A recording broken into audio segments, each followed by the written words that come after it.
Bonjour à tous, je vois qu'il y a quelques personnes qui sont déjà connectées, c'est 14 heures. Donc comme d'habitude, on va attendre une petite minute 30 que les derniers arrivants se connectent tranquillement. Donc vous avez peut-être l'habitude des webinars, vous savez qu'il y a des formules de questions-réponses, de chat, donc n'hésitez pas à utiliser ces onglets-là pour papoter un petit peu avec nous. Donc c'est conversation ou questions et réponses, hein, les deux sont tout à fait valables. Et donc, je vais me taire l'espace de 30 secondes, le temps que tout le monde arrive, et puis on va lancer la session tranquillement. À tout de suite.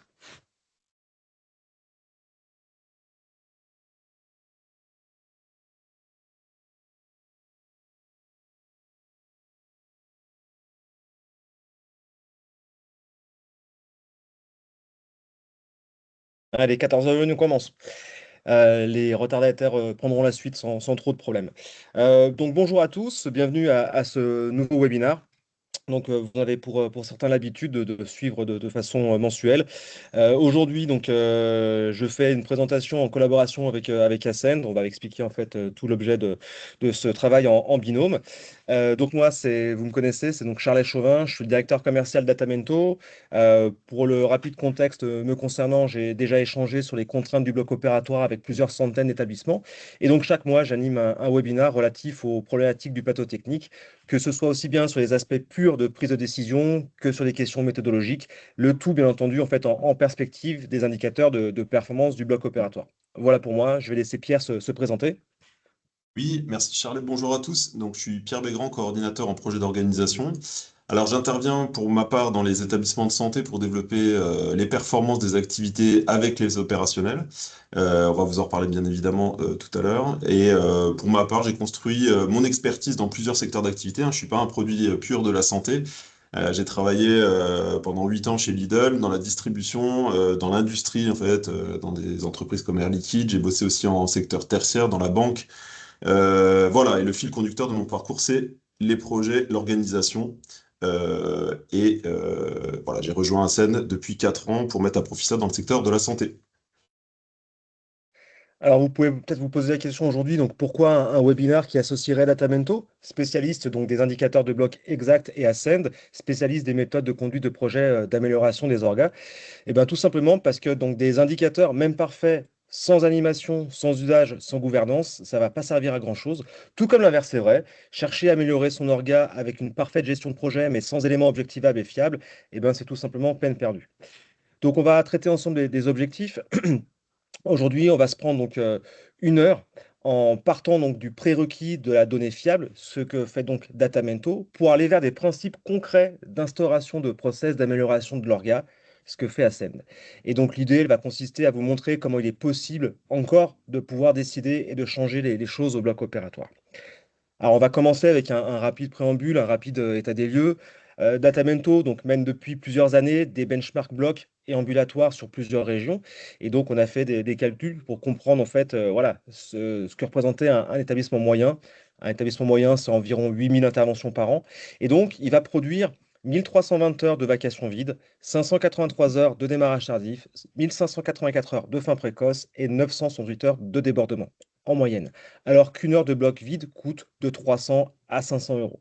Alors oui, toutes ces heures sont forcément pas incompressibles, mais on peut légitimement en moyenne espérer trouver du temps pour une intervention en plus par jour et par vacation. On va rentrer dans le vif du sujet.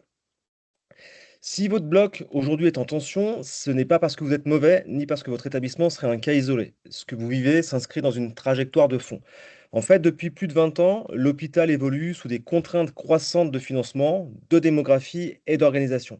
Et donc, c'est précisément dans ce contexte qu'a été lancée dès 2003 l'AMEA, qui est par la suite devenue l'ANAP. Et l'agence avait une vision très très claire. On ne peut pas améliorer durablement un bloc opératoire sans objectiver son fonctionnement par des indicateurs. Et donc, il faut le dire clairement, cette philosophie était la bonne. Mesurer, comparer, objectiver, structurer le dialogue de gestion, tout cela est non seulement légitime, mais c'est aussi très indispensable.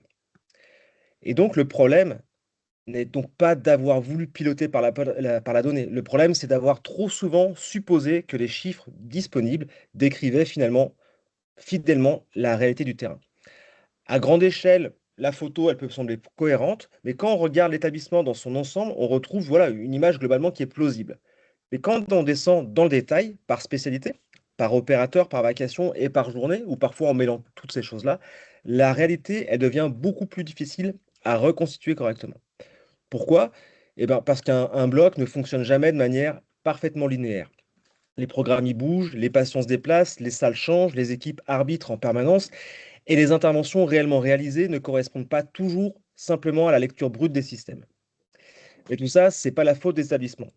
Les établissements, ils font de leur mieux, avec des orgas sous contrainte, des équipes déjà très sollicitées, et puis des logiciels qui étaient censés produire des indicateurs fiables.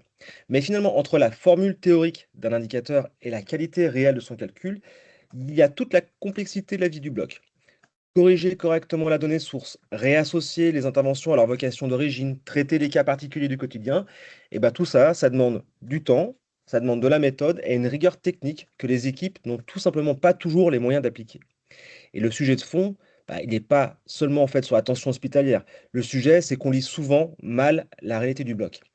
Et quand la lecture elle est imparfaite, bah, le diagnostic, forcément, il l'est aussi. On finit alors par prendre des décisions sur une représentation partielle, voire même trompeuse, de ce qui s'est réellement passé. Et en fait, cette dégradation, bah, elle n'est pas seulement ressentie, elle est tout à fait objectivable. Et donc, la situation financière des hôpitaux publics, elle s'est nettement détériorée ces dernières années. Il y avait 58% des hôpitaux publics qui étaient déficitaires en 2019, 52% en 2021, 65% en 2022, puis 75% en 2023. Trois hôpitaux publics sur quatre. Donc l'adresse qualifie ce niveau de situation inédite depuis 2005. Et dans le même temps, les tensions sur les ressources humaines, elles restent très fortes. Les sources parlementaires, par exemple, confirment une pénurie d'IBOD. Vous le voyez, vous, tous les jours dans le bloc opératoire. Et donc, cette pénurie, eh ben, ça a créé des mesures transitoires, par exemple, qui ont été prolongées pour permettre à des IDE non IBOD de réaliser certains actes après formation. Et plus largement, la HAS rappelle que la qualité et la sécurité des soins dépendent directement des effectifs, de la charge de travail, de la stabilité des équipes, de l'orga et des systèmes d'information. Autrement dit, quand un système est déjà sous pression financière et humaine, bah, il peut plus se permettre de piloter avec une lecture approximative de sa propre activité. On ne perd pas seulement en performance, on perd aussi en confiance, en capacité d'arbitrage et finalement en capacité de transformation. Et donc, qu'est-ce qui va se passer dans un bloc quand les chiffres sont contestés et que la gouvernance se transforme peu à peu en débat d'opinion? Eh ben, quand les chiffres ne correspondent pas à ce que les équipes vivent réellement sur le terrain, bah, ils vont cesser d'être un support de décision. Ça devient un objet de discussion, parfois de contestation et souvent de lassitude. Et c'est là qu'un mécanisme très dangereux va s'installer. Au départ, les dysfonctionnements sont perçus pour ce qu'ils sont, à savoir des anomalies. Des démarrages tardifs, des temps interpatients qui dérivent, des vacations sous-utilisées, des fins précoces, vous connaissez tout. Et tout cela devrait alerter, déclencher une analyse, puis une décision. Mais finalement, quand ces situations se répètent semaine après semaine, mois après mois, année après année, bah, quelque chose va changer. On ne les traite plus comme des écarts à corriger, on commence à vivre avec. On s'organise autour, on les absorbe, on les excuse, on les commente, et puis progressivement, on va arriver à les banaliser. Je pense que vous voyez exactement ce que je veux dire. Et donc le danger, c'est pas forcément, enfin pas seulement la désorganisation, c'est l'habituation à la désorganisation. À force de fonctionner en mode dégradé, on finit par appeler normal, ce qui est en réalité une perte de maîtrise. Et en fait, c'est ça au fond le vrai risque pour la gouvernance d'un bloc opératoire. Non pas seulement que les choses fonctionnent mal, mais que tout le monde finisse par considérer comme inévitable ce qui devait rester inacceptable à la base. Et à partir de là, bah, vos réunions de bloc, elles vont changer de nature.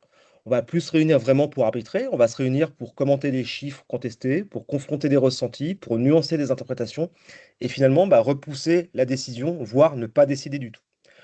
Typiquement, on a un chirurgien qui va dire que les chiffres vont pas refléter sa pratique, le cadre va dire bah, que c'est pas ce qu'il a observé, l'anesthésiste peut éventuellement nuancer, au final la direction elle fait quoi? Elle hésite, et puis au bout du compte, bah, il n'y a plus de diagnostic pleinement partagé. Or, une orga ne se transforme pas quand elle ne partage pas le même diagnostic. Et c'est pour cela que la contestation des chiffres, c'est pas un détail technique, c'est un problème de gouvernance majeur.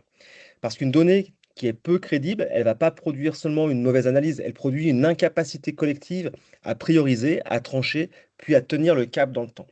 Et la conséquence, on la connaît tous. C'est donc les mêmes désorganisateurs qui reviennent encore et encore, les mêmes irritants qui consomment le temps des équipes, les mêmes pertes qui se répètent. Et dans un système déjà en forte tension, comme on le disait, bah, chaque arbitrage repoussé rend la transformation un peu plus difficile.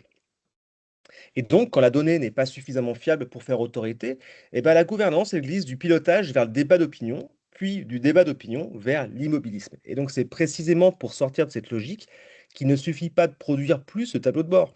Il faut restaurer une base de lecture commune suffisamment solide pour que le bloc puisse enfin partager le même diagnostic, reprendre la main et recommencer à décider.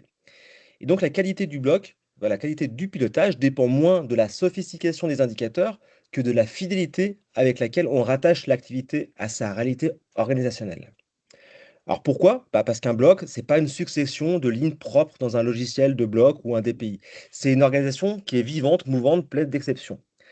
Or, que vous le vouliez ou non, et ça je vous l'affirme, et je continuerai à l'affirmer en fait jour après jour à chacun de mes webinars, vos logiciels de bloc, vos tableurs Excel ou vos solutions de BI généralistes ne savent pas vous montrer la réalité du bloc opératoire. Et donc, je ne vais pas vous faire une nouvelle démonstration, mais juste pour qu'on comprenne, sur une seule journée, sur une seule vacation, entre les chiffres qu'on produit et les chiffres qu'on peut ressortir d'un logiciel de bloc, d'une extraction issue d'un logiciel de bloc, on peut allègrement rencontrer 10, 20, 30 points de différence sur un taux d'occupation, par exemple.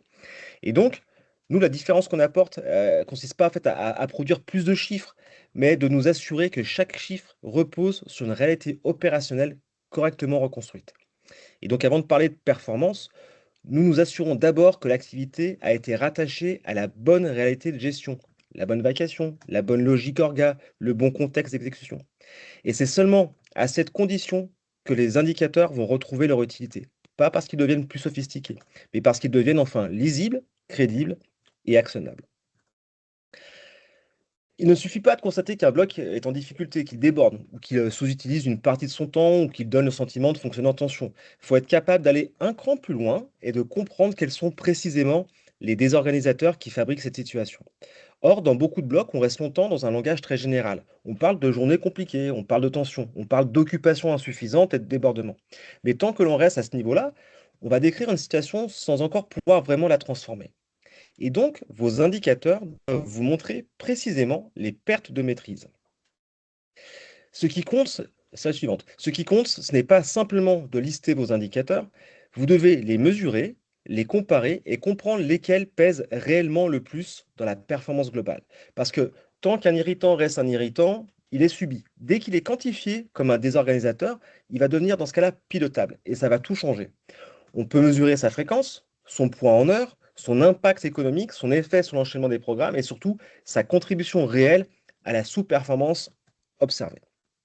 Et donc c'est là que la donnée, elle redevient utile à la gouvernance. Elle permet enfin de hiérarchiser les combats. Tous les dysfonctionnements ne se valent pas. Tous les irritants ne méritent pas la même mobilisation.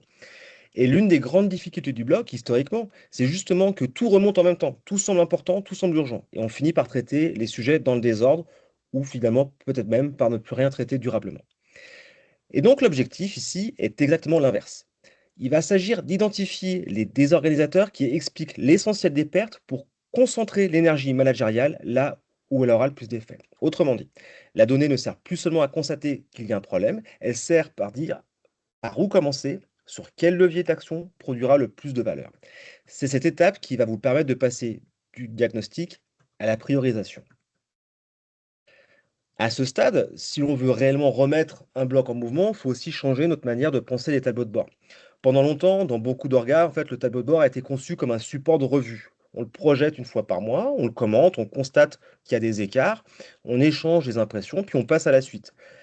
Mais cette logique, elle ne peut plus suffire. Le pilotage ne doit pas être confisqué par quelques revues uniquement mensuelles descendantes.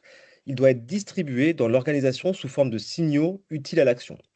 Un tableau de bord doit faire remonter, moi, ce que j'appelle les warnings, attirer l'attention au bon moment et permettre une réaction avant que les écarts ne deviennent une nouvelle norme.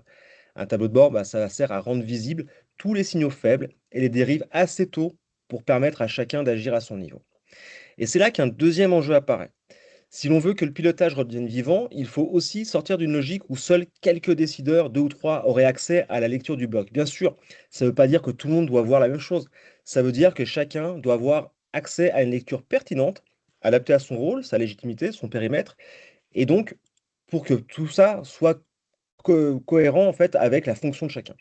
Un chirurgien n'aura pas besoin du même tableau de bord qu'un cadre de bloc. Un anesthésiste n'a pas besoin de la même vue qu'une direction.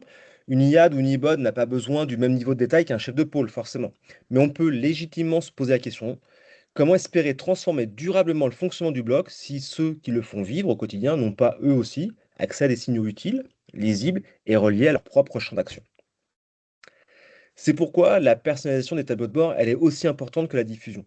Un tableau de bord qui est trop riche, trop générique, trop dense, finit souvent par noyer l'essentiel. À l'inverse, un tableau de bord met en évidence qu'il doit déclencher une vigilance, une discussion, un arbitrage ou une action corrective. Il ne cherche pas à tout montrer, il cherche à rendre visible ce qui compte. Et donc, bien sûr, cette logique de warning et de pilotage distribué n'épuise pas le sujet. Une fois qu'un signal a été identifié, qu'un levier a été choisi et qu'une décision a été prise, encore faut-il vérifier si l'action engagée a réellement produit un effet.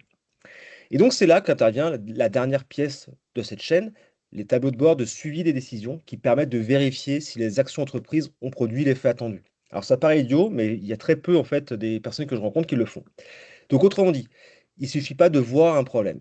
Il ne suffit pas non plus de prendre une décision. Il faut ensuite mesurer l'impact positif, nul ou parfois négatif de ce qui a été fait.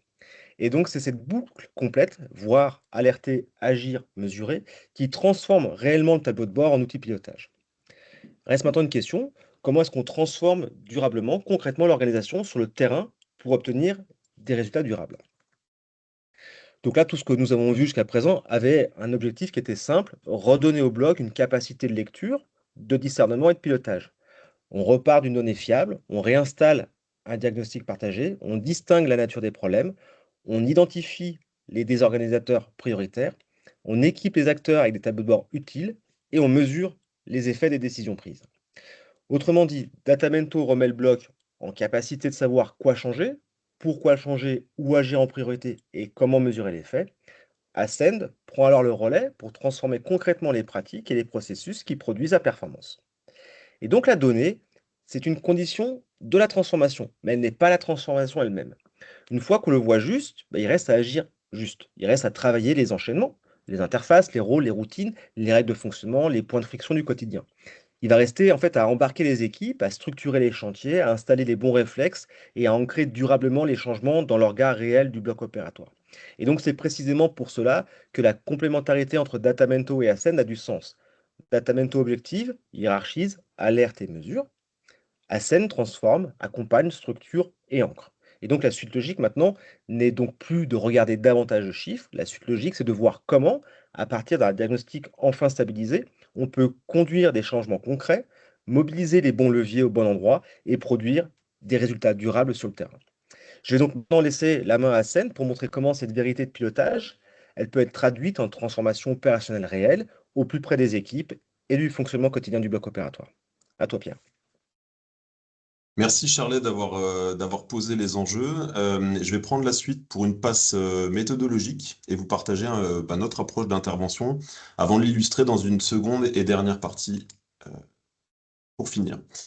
Au niveau de la méthodologie et de notre approche d'intervention, ça se résume en une phrase. Nous, on installe, je suis un partisan en fait de cette approche-là, on installe un mode projet articulé en 4 étapes. On commence par un diagnostic, hein, assez classiquement. On enchaîne avec une phase de cadrage, puis de conduite chantier, et enfin d'ancrage et de mise sous contrôle, ce qui fera l'objet d'un deuxième webinar. On vous en reparlera en fin de réunion. Euh, le processus mène au résultat. Pourquoi j'affiche cette phrase? Parce que on a la conviction qu'on est des experts méthodologiques et que c'est en suivant la méthodologie qu'on arrivera à faire aboutir le projet et à obtenir les résultats satisfaisants. Hein, donc c'est bien de valeur ajoutée aux côtés des opérationnels. Ça ne veut pas dire qu'on tombe dans le travers de la rigidité, mais ça veut dire qu'on obtient une valeur ajoutée dans la structuration de la démarche.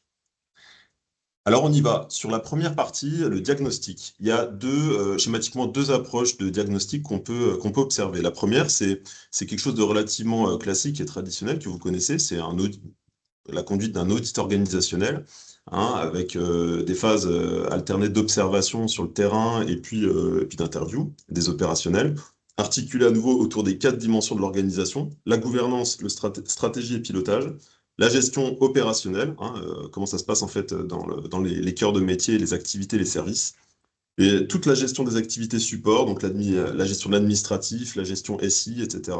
Et puis enfin, la partie, le pilier évidemment, ressources humaines.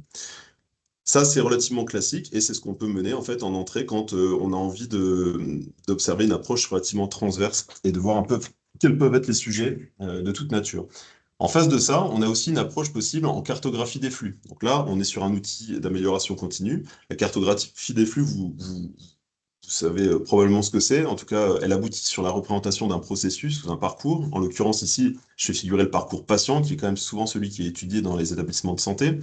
Ça, c'est une première étape. La cartographie des flux, elle va plus loin. Elle étudie en fait les temps des différentes étapes, les temps entre les étapes, le séquençage, etc. Voilà, suivant une méthodologie à nouveau relativement précise. Ça, c'est très intéressant en fait de mettre les acteurs autour de la table pour formaliser une cartographie et mettre le doigt sur les différentes problématiques, goulot, temps d'attente, etc.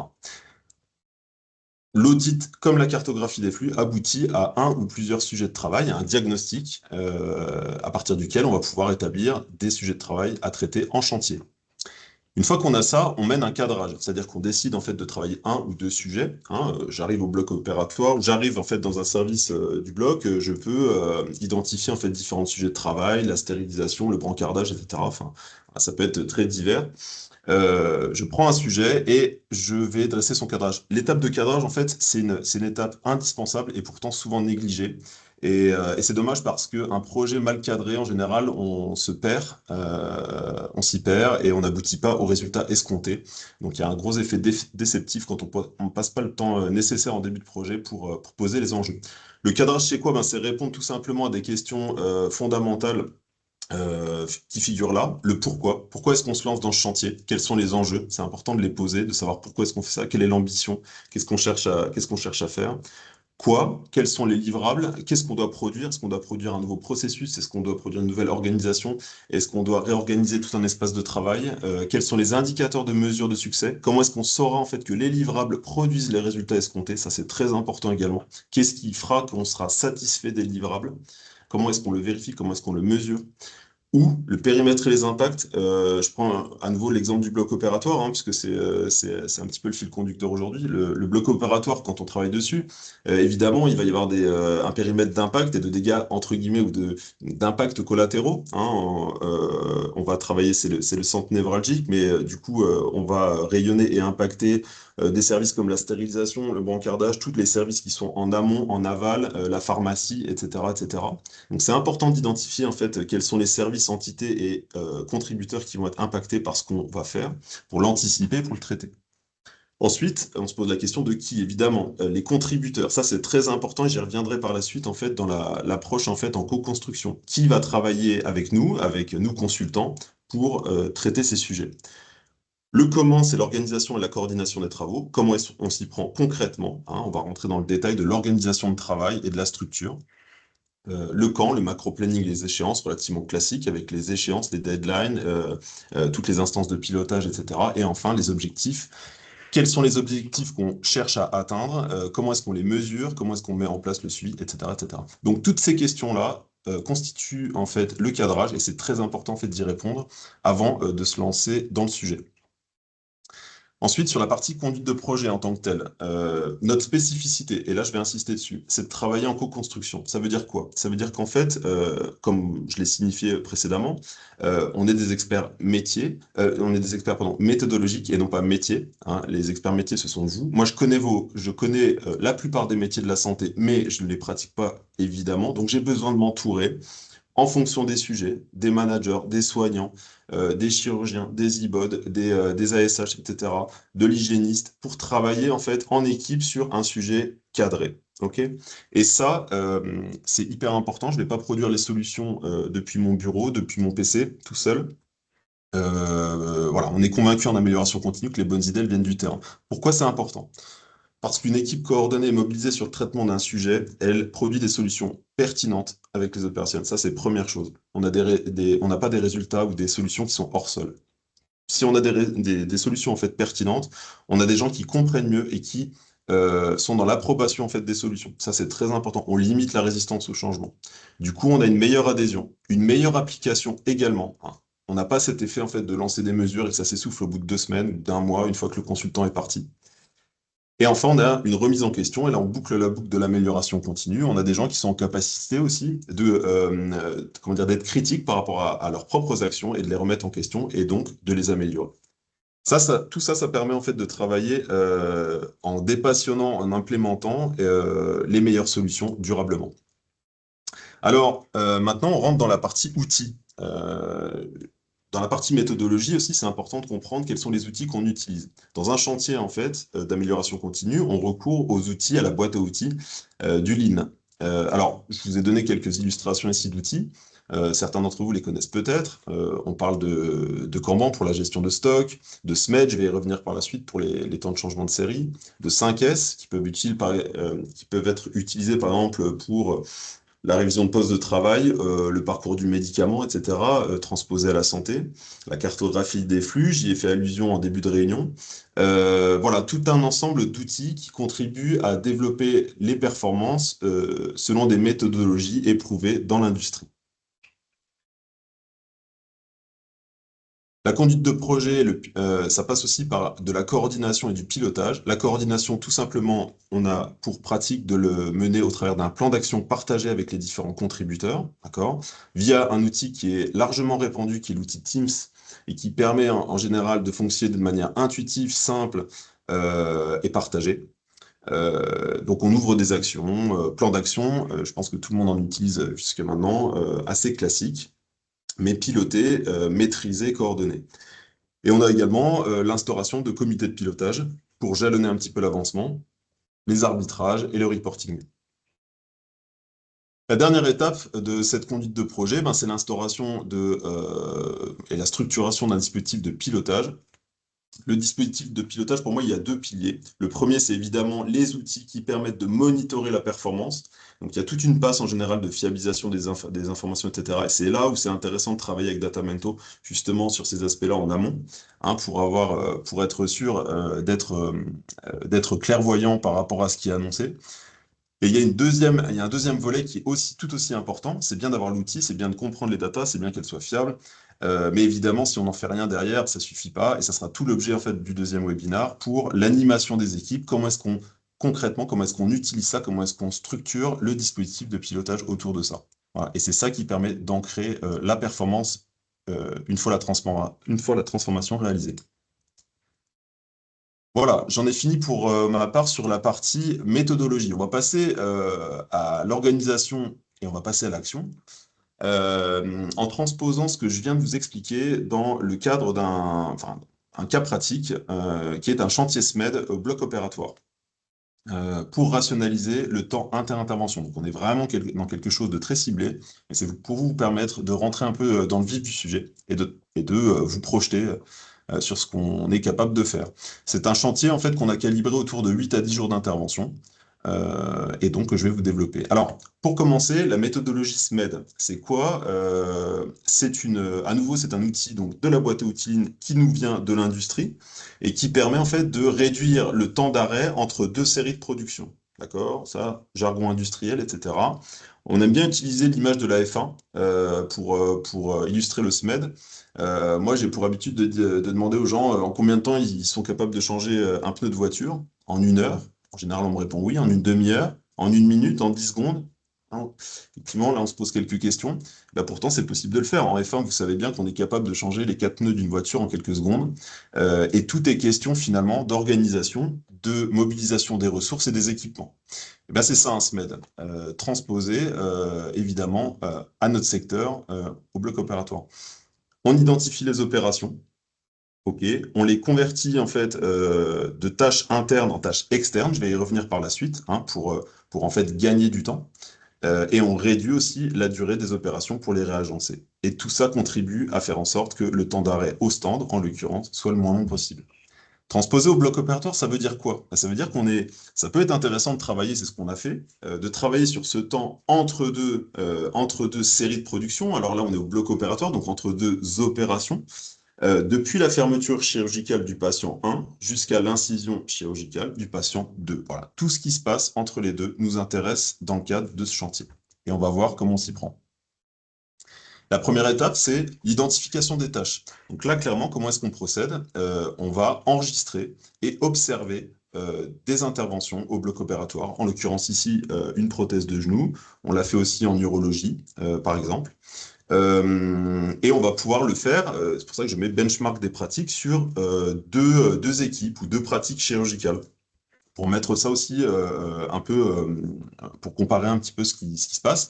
Même si on est d'accord que moi, l'objet, ce n'est pas de partir sur les pratiques chirurgicales elles-mêmes, mais c'est intéressant quand même de voir tout ce qui se passe autour et comment est-ce que les parties prenantes jouent leur partition pour chaque intervention. Alors évidemment, j'anticipe peut-être une question que vous posez. Hein, on n'a pas fait ça complètement entre guillemets à l'arrache. Hein. On a demandé les autorisations nécessaires au préalable aux patients comme aux équipes hein, pour filmer, pour être présent lors de l'intervention. Et voilà, donc on a fait ça dans les règles de l'art. Ça permet aussi de chronométrer les tâches hein, à la seconde près. C'est important pour la suite. Une fois qu'on a cette base en fait visuelle, cette vidéo et ce timing, on est en capacité de travailler, d'analyser les tâches. Donc là, on se réunit plutôt, c'est quelque chose qui se fait plutôt en back-office, autour d'une table avec les équipes, en fait, tous les contributeurs à cette opération, à cette intervention. Et on va utiliser ce qu'on appelle un sigmogramme. Voilà, c'est un outil qui permet de séquencer, de formaliser et de classifier toutes les tâches une à une pour discerner celles qui relèvent de l'externe, qui peuvent être externalisées en dehors de cette séquence d'inter-intervention à viser réduction du temps d'intervention. Tout ce qui doit être conservé en interne et tout ce qui peut être réduit. Ça, cette étape-là, elle est hyper intéressante, c'est hyper riche. Moi, c'est à titre personnel ce que je préfère parce que quand vous mettez les opérationnels, vous les extirpez un petit peu de leur quotidien pour leur faire regarder en fait leur propre pratique, il y a des choses vraiment intéressantes qui se passent. Et c'est très très riche d'enseignements. On va se poser beaucoup de questions. Pourquoi, tiens, pourquoi est-ce que l'IBOD, là, elle repart chercher un chariot avec des compresses elle pouvait pas le faire avant, etc. Comment ça se passe? Pourquoi est-ce que l'autre, on l'a pas fait quand on a amené les kits, etc. Les temps d'attente. Voilà, on voit des gens en fait qui attendent. On voit l'attente, on la voit. Là, c'est tangible en fait. Hein. C'est pas un indicateur, c'est pas un chiffre, c'est quelque chose de visuel. Donc là, on a le droit de se poser la question, pourquoi ce temps d'attente? Est-il nécessaire? Est-il esquivable, etc. Les pratiques d'exécution, là, on voit le bio-nettoyage. On peut se poser la question de pourquoi est-ce qu'on pratique de cette manière-là, alors que là, on est sur une intervention qui nécessite pas forcément d'avoir utilisé ce type de matériel, etc. Et enfin, des questions autour du séquençage et de la coordination. Ça, c'est important, c'est l'objet du SMED. Pourquoi est-ce qu'on fait ça, cette tâche, avant cette tâche-là? Ok, parce qu'on se rend compte qu'après, ça génère de l'attente, ça bloque le collègue dans ses tâches à lui, etc., etc. Donc, c'est tout ça qu'on va décortiquer et observer avec l'équipe opérationnelle pour arriver à mener à bien cette étape de classification des tâches. Dernière étape du SMED, une fois qu'on a fait ça, eh bien, on est en capacité de mettre en avant des actions ou des thèmes de travail. Ici, vous voyez figurer tous les sujets en fait qu'on a été amené à aborder dans le cadre de ce SMED. Le brancardage patient a été un sujet. Rationalisation du brancardage patient, manutention des instruments et des boîtes stériles, préparation des kits de consommables, optimisation et développement, pratique de préparation cutanée, habillage, tout ce qui est protocole de bio-nettoyage revu, polyvalence et répartition des tâches IBOT. Le protocole de binettoyage, pour un exemple, ça veut dire quel type de produit utiliser, quel type de balai, est-ce qu'il faut bouger tous les équipements, est-ce que en fonction du type d'intervention, on répète les mêmes tâches, qu'est-ce qui est demandé par l'hygiéniste, est-ce que le brancard est autorisé, enfin voilà, donc on ratisse très très large, quoi, et on va dans le détail. Et enfin, temps de pause et orga des ressources, c'est aussi un sujet. On s'interdit rien comme sujet de réflexion. Donc l'organisation des ressources, les temps de pause, c'est aussi des sujets pour rationaliser le temps inter-intervention. Grâce au travail sur ces différents leviers, on a réussi à réduire le temps moyen d'intervention de 25% pour passer de 13 minutes 45 en l'occurrence à 10 minutes en moyenne. Les résultats, du coup, je vous ai parlé du temps moyen gagné sur chaque temps inter-intervention. On a été en capacité de les mesurer avec la mise en place d'outils et de tableaux de bord. Ce tableau de bord, alors c'était avant notre collaboration avec Datamento, hein, on les produisait nous-mêmes, on essayait artisanalement de produire nos propres indicateurs. Aujourd'hui, on va être en capacité justement de gagner un temps infini avec les outils que présentait Charlet. Ça veut dire quoi? Ça veut dire qu'on mesure en fait ce temps moyen gagné. Si on le multiplie en fait par le nombre d'interventions jour et le nombre de temps inter-intervention, on est en mesure de gagner à peu près un peu plus de 30 minutes par jour de vacation chirurgien. Et donc ça veut dire pour certains, dans certaines spécialités comme l'urologie, une intervention par jour gagnée. C'est ce qui a été mesuré au bloc dans lequel on est passé. Alors évidemment, là on s'attelait pour l'exemple à parler des temps inter-intervention, c'est pas les seuls leviers potentiels sur lesquels on peut intervenir. On peut travailler de la même manière ou dans le même esprit sur des démarrages tardifs. des fins précoces ou des débordements. Il y a beaucoup de fautes d'orthographe dans ce que je vous affiche, je suis désolé. Euh, et enfin, pour finir, la partie gain et retour sur investissement. Voilà, on s'interroge, ce qui est légitime souvent, hein. Il y a des directeurs d'établissement qui sont parmi nous sur le retour sur investissement que peut avoir une mission comme ça. Le budget prévu, déjà, il est entendu. Je parlais d'une dizaine de jours d'intervention associé à un coût. On a une idée de l'enveloppe et d'un budget maîtrisé. À cela s'ajoute un temps de disponibilité ressources, parce que je ne peux pas vous dire d'un côté que je ne suis pas un expert métier et que je travaille avec des experts métiers, et puis travailler dans mon coin sans les solliciter. Donc évidemment, il va falloir dégager du temps à certaines personnes qui font partie du projet, qui ont été identifiées en cadrage pour travailler avec nous sur ces sujets. Tout ça, c'est l'investissement, mais en face de ça, euh, avec un coût horaire moyen d'exploitation du bloc autour de 500 euros et 30 minutes de vacation opératoire gagnées par jour sur un chantier comme celui que je viens de présenter, le gain mensuel moyen est de 6 000 euros. Donc 6 000 euros, hein, chacun fera ses calculs de son côté, mais on est en capacité de dire aujourd'hui que l'amortissement du coût d'un chantier SMED tel que celui-ci est réalisé en quelques mois d'exploitation, ce qui est quand même plutôt très positif. Là, je ne parle évidemment que de la partie euro, mais il y a tous les à côté positifs, toutes les retombées positives d'un chantier comme ça. On a évidemment des gens qui travaillent dans de meilleures conditions, beaucoup moins irritables au quotidien. On a aussi la possibilité d'avoir une meilleure qualité de prise en charge patient, ou en tout cas, et ça c'est très important de le rappeler, aucune dégradation en fait de la prise en charge patient. Ça c'est très important pour vous qui travaillez dans l'environnement du soin de le rappeler. Voilà, j'en ai fini pour cette partie illustration du chantier SMED. Merci. Donc effectivement, là, aujourd'hui, on a fait un focus sur tout ce qui était temps interpatient, sachant que moi, en préambule en fait, de la présentation, j'expliquais voilà, qu'il fallait identifier, cibler finalement les irritants majeurs, savoir sur lesquels on voulait aller. Donc là, dans le cas présenté par Pierre, donc l'irritant était essentiellement donc, les questions en fait, de temps interpatient. Peut-être que chez vous, il va s'agir des démarrages tardifs ou de fins précoces ou de causes en fait multiples. Mais quoi qu'il en soit, on va pouvoir dupliquer ce type de méthode sur différentes analyses, différents projets, en embarquant voilà, l'ensemble des parties prenantes sur une démarche d'amélioration continue avec des résultats concrets. Donc, ce qu'on disait, on va utiliser des tableaux de bord de prise de décision pour mesurer en fait l'impact. Ici, donc moins 25% de temps interpatient, par exemple, quantifier cela si nécessaire. Et en fait, l'idée, c'est de pouvoir rendre l'établissement et le bloc opératoire le plus attractif possible pour que finalement on puisse retenir ces équipes paramédicales, qu'on s'y fasse bien soigner. Et en fait, après, voilà, c'est une boucle permanente qui fait que tout va de mieux en mieux dès lors en fait, qu'on arrive à changer les choses au bloc opératoire. Donc, il n'y a pas de petite victoire. Là, on a travaillé uniquement sur le sujet de l'uro. Ça pourrait être en fait sur toutes les vacations, toutes les spécialités, peu importe. Mais en tout cas, faut prendre les chantiers les uns après les autres. Et avec un peu de données fiables et un peu de méthode, on arrive à des choses concrètes. Si on parle euro, effectivement, Pierre expliquait voilà, qu'il y a un gain, enfin, un coût de 500 euros de l'heure.